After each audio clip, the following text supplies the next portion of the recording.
Are we experiencing a housing bubble just like the market in 2008?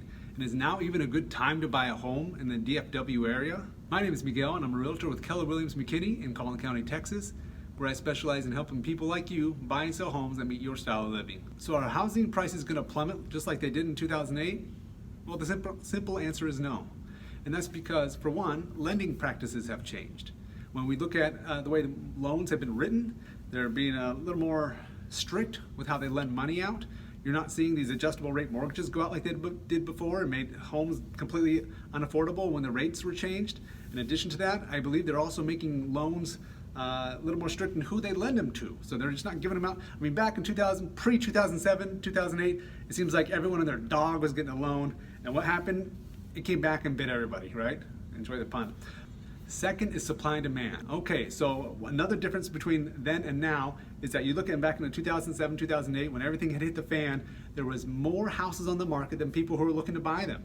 So as a result, prices began to tumble, right? I mean, obviously it was tied to the bond market. There was a lot of other stuff going on, but just in general, when we're looking from the consumer side, it's just that there was more houses available, and as that became the trend, then there wasn't enough demand to keep up with the market. And so by default, prices began to tumble, right? That's why there were so many foreclosures, short sales, all these it was a terrible time. People were losing their home. That's a difference between now, where we're not seeing that as much. I mean, there may be some residual left over from the 2020, 2021 buying spree, because I mean, the most of it was, I think, actually within the cash realm, people coming to Texas from California and other places where that transition from what they sold their home for versus what they're buying, it was significantly cheaper, so they could buy it in cash.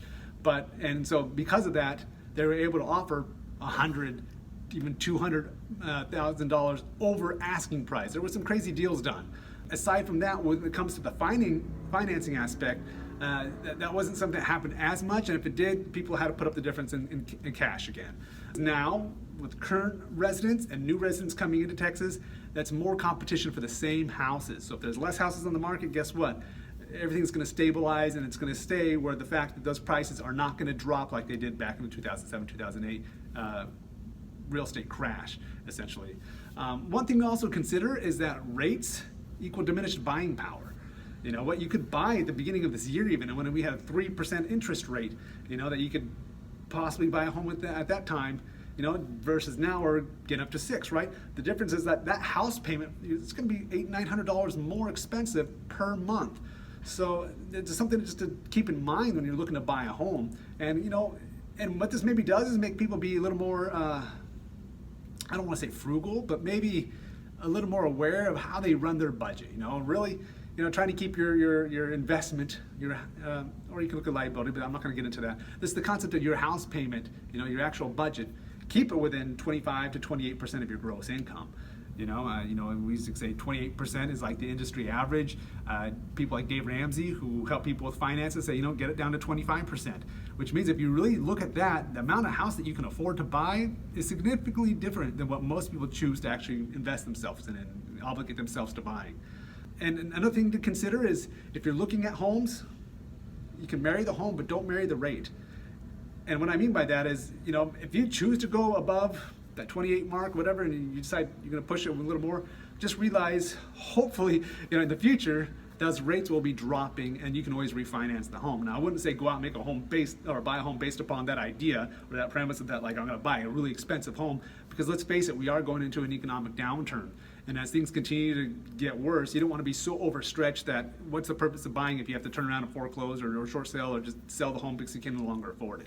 So definitely this market is different than 2007, 2008. It's not going to be a big crash, and we're not going to see the prices on homes tumble down and everything's going to go on sale in the housing market. Will there be some reduction in price? Yeah, because there's not that big expansive bubble that was kind of created from mass movement of people coming in here, where then the demand was so much over what was available that they were able to ask for so much more. Now the rates have gone up, there's less buying power for people, so there is a little bit of slowdown, but it's still there. There's still more demand for housing that is available. It's just that now the affordability has changed. So it's just something to keep in mind. If you or someone is looking to buy a home within Collin County, Texas, feel free to reach out to me. I'd love to be able to help you in any which way I can. And if you enjoyed today's episode, Please subscribe to the channel by checking the notification bell, and share the video with a friend or two, and maybe they can help benefit from it as well. Keep information coming regarding the DFW, Collin County area, and thank you for watching.